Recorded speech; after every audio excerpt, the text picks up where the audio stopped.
After World War II, from 1941 to 1948, in a span of 8 years, 259 terrorist attacks were conducted by Jewish terrorists, by many organizations, Ignun, Stern Gang, Haganah, and we know of the famous bombing of King David Hotel, which took place on the 22nd of July 1946.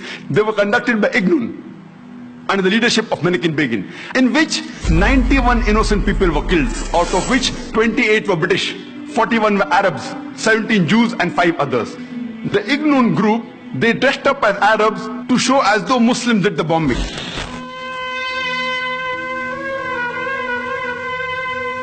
The King David Hotel itself. It was in the wing on the right of the picture that the terrorists placed their explosive. And the person responsible was Naik. And it was the biggest terrorist attack against the history of British Mandate, in which 91 people were killed. And at that time, Naik, he was called as terrorist number 1 by the British government. Later on, after a few years, he becomes the Prime Minister of Israel. And later on, after a few years, he gets the Nobel Prize for Peace. Imagine, a person who has killed hundreds and thousands of innocent human beings becomes the Prime Minister of Israel and later on gets the Nobel Prize for Peace. And most of the groups that were fighting, like Stern Gang, Ignun, Haganah, all of these Jewish groups and the leaders like Yitzhak Rabin, Naik, Ariel Sharon, later on became prime ministers and high holding ranks in the state of Israel. And all of them, they were fighting for a Jewish state. If you see the world map, before 1945, Israel did not exist. Israel didn't exist. These Jewish groups, they were called as terrorists by the Britishers. They fought for a Jewish state.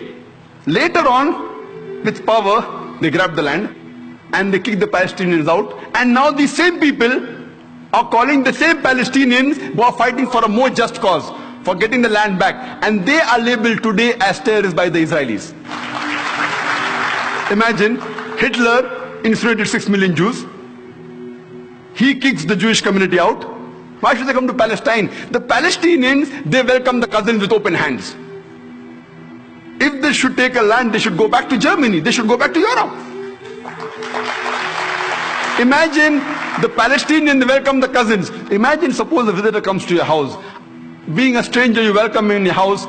After a few days, he kicks you out of the house. And when you cry at the doorstep, I want my house back, people call you a terrorist. This is exactly what has happened today. The Palestinians, they are called as terrorists for what? They only want the land back.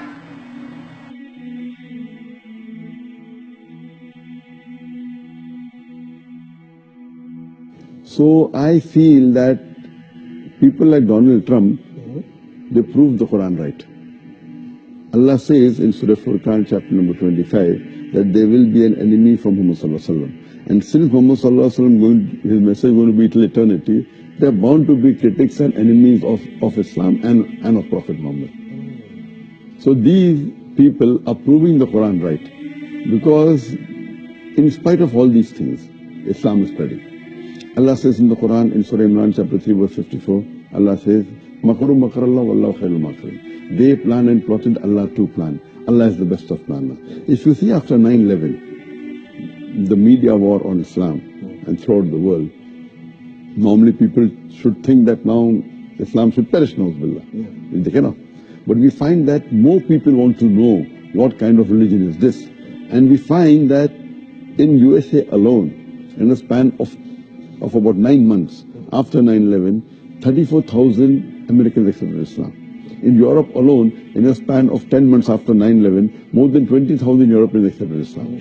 So more they are trying to attack Islam, more Islam is spreading. I believe that such type of people, in the long run, it is benefit for Islam. People want to know what is this religion. And whenever people attack Islam, and you find that in the long run, it benefits Islam.